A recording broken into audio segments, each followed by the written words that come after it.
우리는 지금 9월 동안 열왕기상을 통하여 솔로몬에 대한 이야기를 듣고 있습니다. 솔로몬은 왕이 되자마자 기브온에 올라가 하나님 앞에 제사를 드렸습니다. 그가 드린 제사는 일천번제였습니다. 하나님은 일천번제로 정성을 다하여 제사하는 솔로몬이 좋았습니다. 그래서 솔로몬의 꿈에 나타났습니다. 그리고 그에게 내가 원하는 것이 무엇이든 구하라. 그러면 주시겠다 약속하셨습니다.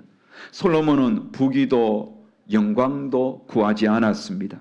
그가 구한 것은 헤아릴 수 없는 많은 백성들의 억울한 송사를 분별할 수 있는 지혜를 구했습니다. 그래서 그 백성들의 소리를 잘 듣고 또한 하나님의 소리도 잘 들어서 백성들에게 올바른 판단을 하기를 원했던 겁니다. 하나님은 그런 솔로몬에게 솔로몬의 구한 대로 백성들의 소리를 잘 들을 수 있도록 지혜롭고 총명한 마음을 주셨던 겁니다. 뿐만 아니라 솔로몬이 구하지도 않았던 부귀와 영광도 아울러 주셨습니다. 솔로몬이 여러분 하나님께로부터 받았던 지혜와 총명한 마음이 어떤 것인지 잘 보여주는 한 사건이 일어납니다. 창기 두 여인이 한 아이를 안고 와서 서로 자기의 아이라고 우기고 주장합니다. 솔로몬이 들어보니까 누가 참 엄마인지 구분하기 어렵습니다. 그런데 여러분 솔로몬은 백성들의 소리를 잘 듣고 또 하나님의 음성도 잘 듣는 마음이 있습니다. 하나님께서 주신 지혜와 총명이 풍성한 왕입니다. 그래서 그들의 소리를 들으면서 아마 하나님께 지혜를 구했을 것입니다. 하나님은 솔로몬에게 지혜를 주셨습니다. 솔로몬은 신하에게 칼을 가지고 와서 이 아이를 반으로 잘라서 양쪽에 나누어 주랍니다. 그때 한 여인은 그렇게 하라고 이야기하고 또 다른 한 여인은 절대로 그러면 안 된다고 마음에 불이 붙어서 그 아이가 죽을까 봐 나에게 주지 않아도 좋으니 이 여인에게 제발 이 아이는 죽이지 말고 주라고 요청하지요. 솔로몬 왕은 이 여인이 참 엄마라고 이 아이에게 이 아이를 죽이지 말라고 했던 엄마에게 주라고 명판결을 내렸습니다. 여러분, 이렇게 솔로몬의 지혜는 이스라엘 온 땅으로 퍼져나갑니다. 이스라엘뿐만 아니라 주변에 있는 애국과 국가들에게까지 솔로몬의 지혜가 소문을 타고 쭉쭉 뻗어나갑니다. 심지어 각국의 왕들은 솔로몬의 지혜가 어느 정도인지 신하들을 이스라엘 땅에 보내어 확인하기도 했습니다. 솔로몬은 이렇게 하나님께서 주신 지혜와 총명함이 풍성했던 겁니다. 솔로몬의 정부도 안정되었습니다. 솔로몬의 이 정부가 시작과 더불어 매우 은혜로웠던 겁니다. 솔로몬은 하나님께서 주신 지혜로 적재적소에 일꾼들을 배치합니다. 그리고 솔로몬이 모든 것들이 안정시킨 이후에 정말로 가장 중요하면서도 시급한 한 가지 프로젝트를 진행하고자 합니다. 그 프로젝트가 뭡니까? 성전 건축입니다. 성전 건축은 아버지 다윗의 소원이었습니다. 하지만 하나님께서는 다윗이 많은 전쟁을 치루었고 손에 피를 묻혔기 때문에 그 손으로 짓기를 원치 않았습니다. 그래서 하나님은 다윗의 씨로 통하여 성전을 건축하기를 원했던 겁니다. 다윗은 하나님의 뜻을 알았습니다. 그래서 자신은 성전 건축을 짓지 못하지만 성전을 건축하지 못하지만 자기의 후손이 할 수 있도록 그런 모든 준비 재료를 다 마련해 놓았습니다. 솔로몬도 다윗이 준비한 재료와 또 자신이 준비한 재료를 통하여 성전 건축을 시작합니다. 그때가 언제입니까? 6장 1절에 보면 왕이 된 지 4년 둘째 달, 솔로몬이 왕이 된 지 4년째 둘째 달에 성전 건축을 시작했습니다. 성전 건축은 여러분 작은 집 하나 짓는 정도가 아닙니다. 얼마나 큰 프로젝트인지 모릅니다. 엄청난 규모로 성전을 짓기 시작합니다. 여기에는 역군들, 짐꾼들, 또 대리석을 다듬는 돌 떠는 자 뿐만 아니라 감독자들, 많은 사람들이 동원되었습니다. 그렇게 시작된 성전 건축은 언제 마쳐지느냐 하면 솔로몬이 왕이 된 지 11년째 8월에 완공이 됩니다. 여러분, 성전이 얼마나 걸렸습니까? 7년 6개월 동안 지었습니다. 너무나 멋있고 아름답게 성전이 지어졌습니다. 솔로몬은 그렇게 완공된 성전 안에 들어갈 물건들, 그런 기구들을, 금, 은, 모든 기구들을 가져다가 성전에 자리 배치했습니다. 모든 것이 하나님이 원하는 대로 자리 매김했습니다. 자, 그런 후에 솔로몬은 맨 마지막으로 성전 안에 뭔가를 모셔옵니다. 그게 뭡니까? 하나님의 궤입니다. 법궤입니다. 지금 모든 것이 새 건물입니다. 새 기구들이지만 하나님의 궤는 이미 오래전부터 존재했습니다. 그래서 하나님의 궤는 과거와 현재를 이어주는 아주 중요한 하나님의 임재의 상징입니다. 하나님의 궤는 지금까지 이스라엘 공동체의 중심이었고 하나님이 살아계심을 보여주는 증거물이었습니다. 하나님의 궤가 성전에 들어온다는 것은 이제 이스라엘의 중심이 성전임을 보여주는 겁니다. 이스라엘의 중심은 성전입니다. 그러기에 하나님의 궤는 함부로 다룰 수가 없습니다. 솔로몬 하나님의 궤를 하나님이 원하는 방식으로 제사장들의 어깨에 메고 성전 지성소로 모십니다. 하나님의 궤 안에는 뭐가 있습니까? 모세가 시내산에서 하나님께로부터 받았던 두 돌판이 그곳에 있습니다.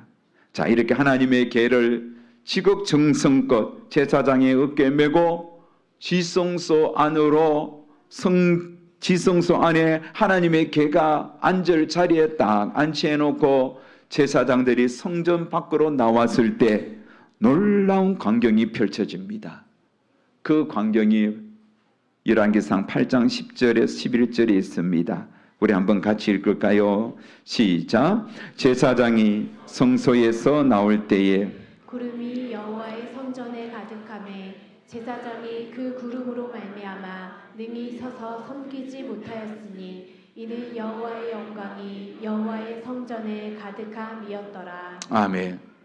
하나님의 영광이 지성소에 하나님의 궤를 모시고 놓고 나올 때 가득 임했습니다. 얼마나 그것이 충만한지 제사장뿐만 아니라 온 백성이 이 성전에 하나님의 임재에 계심을 친히 느꼈습니다. 솔로몬은 이렇게 하나님의 영광이 가득 임한 그 여호와의 성전 앞에서 긴 연설을 합니다.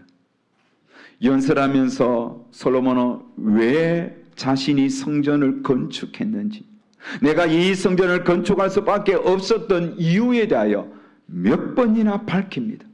8장을 우리가 읽어보면 솔로몬이 왜 성전을 건축할 수밖에 없었는지 그 이유에 대하여 계속 반복하는 것을 여러분 느낄 수 있습니다. 왜 성전을 건축했을까요?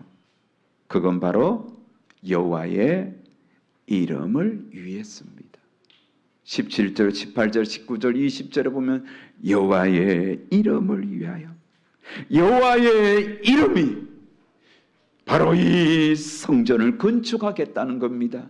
이 여호와의 이름이 정말 백성들의 삶 속에서 깊이 뿌리 박혀서 이 여호와의 이름으로 말미암아 이 백성들이 하나님의 함께하심 임재를 경험하고 여호와의 이름을 높이며 여호와의 이름을 부르며 날마다 동행하기를 원했던 것입니다. 그런 상징적인 그런 증거가 필요했던 겁니다. 그래서 하나님의 명령에 따라 성전을 건축했던 겁니다. 솔로몬은 철저하게 여호와의 이름을 위하여 성전을 완공했습니다. 여러분, 예루살렘 성전이 완공하기까지 7년 6개월이라는 긴 기간, 수많은 사람들이 동원되었습니다. 수많은 사람들이 아낌없이 자신의 재물을 하나님께 바쳤습니다. 많은 사람이 바치고 헌신했습니다. 하지만 그 어느 누구도 자신의 의를 나타내지 않았습니다. 나 이렇게 성전을 위하여 헌신했다고 자기를 자랑하지 않았습니다. 나 이렇게 열심히 수고했다고 자기 이름을 드러내지 않았습니다. 오직 하나님의 영광을 위하여 수고한 것이니 모두가 고개를 숙였습니다. 그래서 솔로몬이 지었던 이 하나님의 성전에는 인간의 영광은 하나도 존재하지 않았고 오직 하나님의 영광만이 충만하게 임재한 것입니다. 그래서 솔로몬의 성전은 하나님의 영광이 가득한 곳이 되었습니다. 솔로몬은 이렇게 하나님의 영광이 가득한 곳에서 이제 하나님 앞에 기도하기 시작합니다. 솔로몬의 그 기도가 열왕기상 8장 22절에서 53절까지 길게 이어지는데 이 기도는 되게 길지만 요약하면 두 가지입니다. 첫 번째, 아버지 다윗에게 약속한 것을 이루어 주옵소서. 25절 말씀 우리 같이 읽습니다. 25절 시작. 이스라엘의 하나님 여호와여, 주께서 주의 종 내 아버지 다윗에게 말씀하시기를 내 자손이 자기 길을 삼가서 내가 내 앞에서 행한 것 같이 내 앞에서 행하기만 하면 내게서 나서 이스라엘의 왕 위에 앉을 사람이 내 앞에서 끊어지지 아니하리라 하셨사오니 이제 다윗을 위하여 그 하신 말씀을 지키시옵소서. 보십시오. 이제 다윗을 위하여 그 하신 말씀을 지켜 주십시오. 하나님께서 다윗과 어디에서 어떤 언약 약속을 했습니까? 사무엘하 7장에 보면 다윗이 하나님이 다윗과 다윗 언약을 했습니다. 다윗은 자신은 백향목으로 지은 궁전에 있는데 하나님의 궤가 이동식 성전이었던 성막 안에 그렇게 있었던 겁니다. 그게 늘 마음에 걸렸습니다. 그래서 성전 건축을 소망했지만 하나님은 허락하지 않았습니다. 대신에 하나님께서는 다윗에게 약속합니다. 사무엘하 7장 12절 13절에 보면 내 수완이 차서 내 조상들과 함께 누울 때에 내가 내 몸에서 날 내 씨로 내 뒤에 세워 그의 나라를 경고하게 하리라. 그는 내 이름을 위하여 집을 건축할 것이요 나는 그의 나라와 왕위를 영원히 경고하게 하리라. 보십시오. 내 몸에서 날 씨로 그가 내 이름을 위하여 집을 건축할 것이다. 이렇게 하나님께서 성전 건축은 다윗의 후손을 통하여 이루겠다 약속했습니다. 그리고 그런 다윗에게 하나님은 놀라운 축복을 약속합니다. 사무엘하 7장 16절에 보면 내 집과 내 나라가 내 앞에서 영원히 보존되고 내 왕위가 영원히 경고하리라 하셨다 하라. 하나님은 다윗의 후손을 통하여 내 왕위가 영원히 경고하게 하겠다. 바로 이 아버지 다윗에게 하신 약속을 아들 솔로몬이 기억합니다. 그래서 하나님 앞에 우리 아버지 다윗에게 약속한 언약을 이루어 달라고 그렇게 요청하는 겁니다. 그래서 사무엘 열왕기상 8장 16절에 보면 그런 이스라엘의 하나님이여 원하건대 주는 주의 종 내 아버지 다윗에게 하신 말씀을 확실히 이루어 주옵소서. 다윗에게 하신 말씀을 확실하게 이루어 달라고 요청하는 겁니다. 다시 말하면 다윗의 후손을 통하여 왕위가 끊이지 않도록 하나님 축복해 달라는 기도를 했던 겁니다. 하나님은 약속을 붙들고 기도하는 솔로몬의 요청을 응답하지 않을 수가 없는 겁니다. 자, 두 번째 기도는 좀 더 중요한 기도입니다. 솔로몬은 두 번째 기도를 합니다. 그것은 이 성전을 향하여 기도하면 들어주십시오. 솔로몬은 성전 완공한 이후에 어떤 일이 일어날지 알고 있었습니다. 지금 자신도 백성도 성전을 건축하고 하나님을 찾고 구하지만 앞으로 어떻게 변할지 장담할 수 없습니다. 이미 이들의 조상들은 변덕이 심해서 하나님을 여러 번 배반했습니다. 그러니 솔로몬 자신도 또한 이 이스라엘 백성들도 얼마든지 마음이 변심하여 하나님을 배반할 수 있음을 알고 있는 겁니다.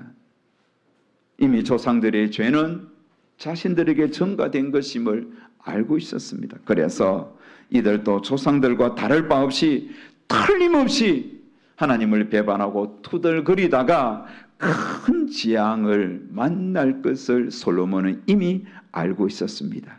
그래서 솔로몬은 백성들이 어떤 환경, 어떤 상황, 어떤 죄악이든지 이 성전으로 달려와서 기도하면 하나님 반드시 응답해 달라고 요청하는 겁니다. 자, 솔로몬이 생각하는 다양한 상황과 환경이 어떤 것이 있습니까? 33절에 보면 주께 범죄하여 적국에 피했을 때, 범죄 때문에 전쟁에 나가 피했을 때 이 성전을 향하여 기도하면 하나님 들어달라는 기도죠. 그 다음에 35절 37절에 보면 주께 또 범죄하여 이번에는 기근과 전염병이 왔을 때 하나님 성전을 향하여 기도하면 들어달라는 요청입니다. 42절 43절에 보면 이방인이라도 주께 크신 이름과 주의 능력에 소문을 듣고 구할 때, 이방인이라도 언약을 받지 않았던, 할례 받지 않은 이방인들이 성전을 향하여 기도할 때 하나님 들어달라는 기도입니다. 참 얼마나 마음이 넓습니까? 또한 44절에 보면 적들과 싸우다가 적들과 싸우며 전쟁하다가 불리하게 될 때 예루살렘 성전을 향하여 기도하면 하나님 들어달라는 기도입니다. 그리고 48절에 보면 심지어 포로로 잡혀간 땅에서 고국을 생각하며 문을 열고 성전을 향하여 기도하면 하나님 기도에 응답해 달라는 그런 요청을 솔로몬이 하였다는 겁니다. 이게 여러분 성전을 완공했던 그 봉헌식 했던 기도입니다. 성전이 여러분 이런 일들이 아직 일어나지 않았습니다. 하지만 이 성전의 기능, 이 성전은 적어도 백성들이 어떤 상황과 환경 속에서도 이 성전에 나오거나 성전을 향하여 기도하면 하나님 그 기도가 무슨 기도든지 반드시 들어달라는 그런 요청입니다. 30절 말씀을 보십시오. 주의 종과 주의 백성 이스라엘이 이곳을 향하여 기도할 때에 주는 그 간구함을 들으시되 주께서 계신 곳 하늘에서 들으시고 들으시사 사하여 주옵소서. 얼마나 여러분 참 가슴 찐한 기도입니까? 예를 든다면 우리 교회가 멋있게 성전을 막 잘 지어놓고 성전 하나님 앞에 참 이렇게 봉헌식을 할 때 예배 드리면서 막 이런 여러분 기도를 한다고 생각해 보세요. 그 좋은 날에 우리 교회가 시간이 지나서 좀 타락하고 하나님 앞에 죄를 지어서 온 성도들이 회개하면 하나님 들어달라고 그런 요청이에요. 이게 여러분 이 참 거룩한 은혜롭고 좋은 날에 하나님 앞에 이야기할 모습은 아니지 않습니까? 하지만 솔로몬 아는 거예요. 이 성전의 기능, 이 성전이 어떤 역할을 해야 할지를 아는 거예요. 그래서 좋을 때뿐만 아니라 가장 힘들고 백성들이 가장 타락했을 때도 이 성전은 백성들의 죄를 정화시키고 백성들을 죽도록 돌아오게 하는 하나님의 임재의 상징이 되게 하려는 그런 멋진 기도이지요. 솔로몬의 요청대로 훗날 포로로 잡혀간 땅에서 창문을 열고 고국 이스라엘 예루살렘 성전을 향하여 하루에 3번씩 기도하며 은혜를 구했던 하나님의 사람이 있죠. 누굽니까? 다니엘입니다. 다니엘은 그렇게 매일 예루살렘 성전을 바라보면서 기도했습니다. 자, 여러분, 오늘 솔로몬의 성전 건축과 그의 봉헌 기도를 보면서 무엇을 느끼십니까? 솔로몬의 관심은 한 가지입니다. 오직 어떻게 하면 이 백성들이 하나님과 함께 할까? 어떻게 하면 이 백성들이 하나님과 동행할까? 그래서 이들이 날마다 하나님의 임재하심, 하나님과 함께 하심을 느끼며 살기를 원했던 겁니다. 그 역할을 성전이 해주기를 원했던 거예요. 성전을 통하여 하나님의 백성들이 하나님의 살아계심과 하나님이 함께 하시는 임재하심을 경험하길 원했습니다. 그래서 세상 모든 백성들이 주님만이 하나님이시고 다른 신이 없기에 오직 주님과 함께하며 주님과 동행하기를 원했습니다. 60절에 보면 이에 세상 만민에게 여호와께서만 하나님이시고 그 외에는 없는 줄을 알게 하시기를 원하노라. 유일하신 하나님, 이 하나님을 늘 동행하면서 함께 하심을 느끼면서 섬기며 살기를 원했던 거예요. 그 기능을, 그 역할을 예루살렘 성전에 하기를 바랬던 겁니다. 사랑하는 여러분, 오늘 우리는 이 솔로몬의 성전 완공식을 보면서 솔로몬이 정말 백성들의 삶 속에서 성전이 중심이 되기를 원했던 것을 깨닫고 있습니다. 어떤 상황 환경에서든 성전 중심으로 살기를 바랬던 겁니다. 그래서 성전은 단순한 건물이 아니라 백성들의 정체성입니다.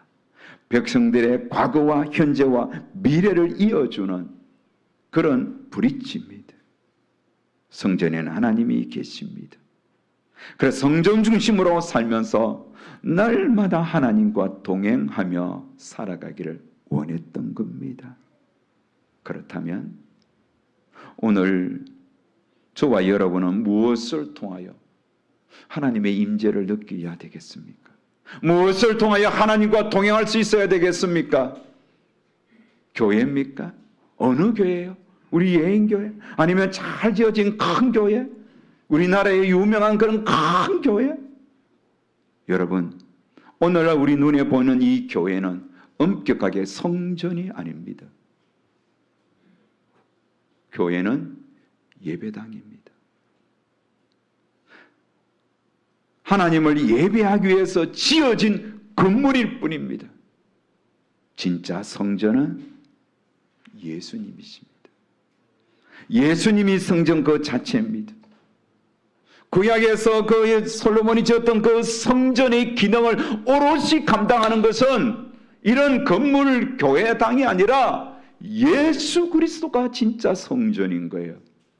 한 번은 예수님께서 헤롯이 짓고 있는 그 46년 동안 짓고 있는 성전을 허물으라, 내가 3일 만에 일으키리라.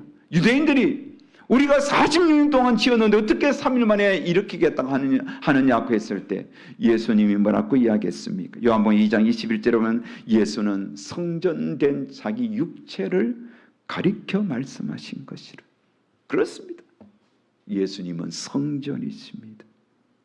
그래서 우리가 하나님의 임재를 경험하며 날마다 하나님과 동행하면서 살기 위해서는 성전 대신 예수님을 믿어야 되는 거예요. 성전 대신 예수의 이름을 불러야 하는 거예요. 성전 대신 예수님과 동행하면서 예수님과 함께 살아가야 하는 거예요. 예수님이 내 삶 속에 멀리 있는 분이 아니라 항상 내 가까이 있고, 내 입술에 예수님의 이름이 있고, 내 가슴 속에 예수님의 사랑이 불붙어야만 하나님과 동행하면서 살아갈 수 있는 거예요. 그렇다면 여러분, 어떻게 예수님과 항상 동행하며 살 수 있겠습니까? 두 가지로 적용을 합니다. 첫 번째, 예수 이름으로 기도하십시오. 앞길이 막혔을 때 낙심하지 말고 나와 동행하시며 항상 나와 함께 하시기를 원하는 내 삶 속에 임재해 계시는 예수 이름으로 기도하십시오. 요한복음 14장 14절에 보면 내 이름으로 무엇이든지 내게 구하면 내가 행하리라. 내 이름으로 무엇이든지 구하면, 예수 이름으로 무엇이든지 구하면 주님이 응답해 주시겠다고 약속했습니다. 예수 이름으로 기도하십시오. 예수 이름으로 구하십시오. 자녀들이 방황할 때에 예수 이름으로 자녀를 위하여 기도하십시오. 여러분의 가정에 뭔가 문제가 있어서 막혀 있을 때 예수 이름으로 기도하십시오. 어떤 죄로 말미암아 여러분이 넘어졌을 때 예수 이름으로 회개하십시오. 하나님이 용서해 주시는 거예요. 그래서 예수의 이름은 능력입니다. 믿습니까? 예수의 이름은 여러분 소망이 되는 거예요. 예수의 이름은 기쁨이 되는 거예요. 예수 이름으로 기도하시기를 바랍니다. 그때 하나님이 나와 함께 하심을 느낍니다. 두 번째로 예수 이름을 높이며 찬양하십시오. 찬양은 곡조 있는 기도입니다. 찬양해 보십시오. 가슴이 뜨거워집니다. 찬양하면 하나님의 임재를 매일 느낍니다. 매일 순간순간 여러분 영적으로 좀 공부하고 힘들면 찬양을 듣고 찬양을 해보십시오. 하나님이 임재하십니다. 하나님의 살아계심을 느낍니다. 가슴이 뜨거워집니다. 폼 잡고 정확하게 음정 박자 맞추지 않아도 괜찮습니다. 여러분이 부르고 싶은 그런 마음을 갖고 여러분이 할 수 있는 한 최선을 다해 한번 찬양해 보십시오. 얼마나 하나님의 은혜가 쏟아지는지 느낄 겁니다. 저는 고등학교 졸업하자마자 신학교 바로 갔습니다. 약간 20세에 신학생이 되어 시골 집에서 신학교까지 그 먼 거리를 통학했습니다. 한 번은 시찰에 그때 부활절 앞두고 간단한 연습하고 이제 집으로 돌아오는데 우리 집 그 면사무소가 있는 그 면소재지에 버스에 내니까 우리 집까지 버스가 없는 거예요. 4km 떨어졌습니다. 여기서 4km 도시길 얼마 안 되잖아요. 하지만 그때 그 버스 내린 곳에서 우리 집까지 산길입니다. 무덤이 철비합니다. 나무가 우거졌습니다. 혼자 가야 되는 거예요. 밤 10시가 넘은 밤에. 불이 어디 있습니까? 그저 별빛, 달빛 보면서 그렇게 가는데 그때 내 마음에 찬송해야지.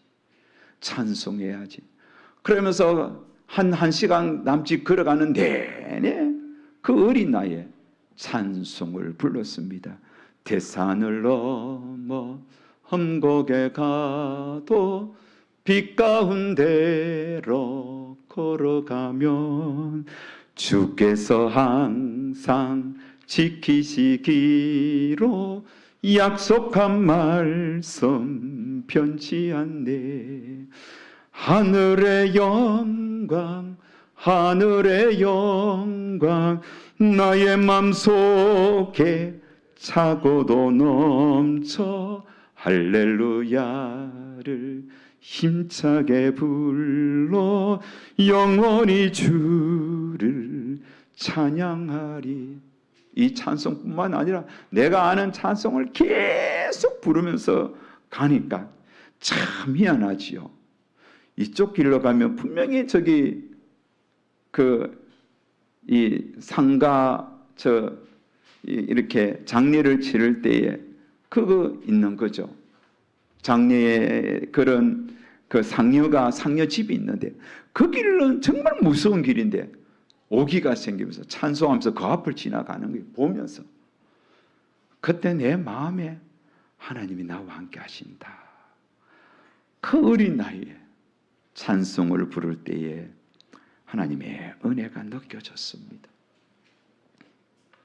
여러분, 기가 막힌 상황이 놓였을 때 좌절하지 마시고 기도 한마디 안 나온다 할지라도 찬송은 흥얼거릴 수 있잖아요.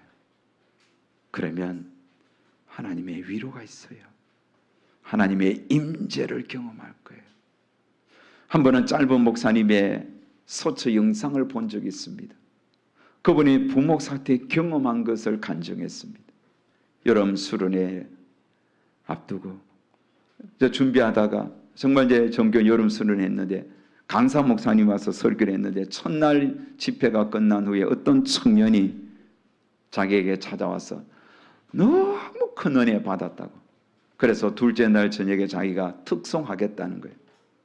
그런데 그 청년은 그 교회에서 소문날 정도로 음을 잘 다스리는 음치입니다.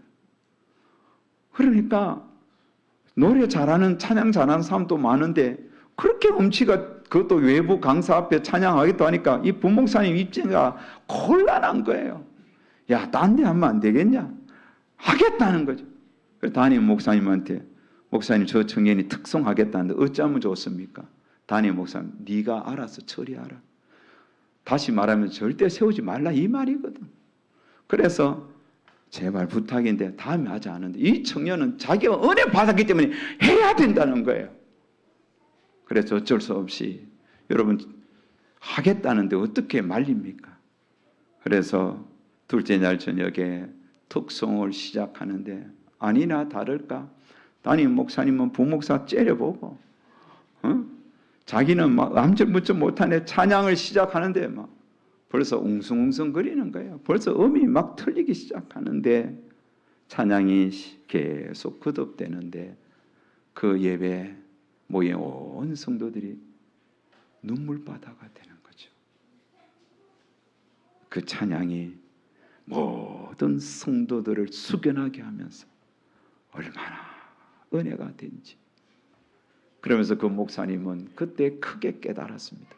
찬양은 노래 잘하는 사람이 하는 게 아니라 은혜 받은 사람이 하는 것이다.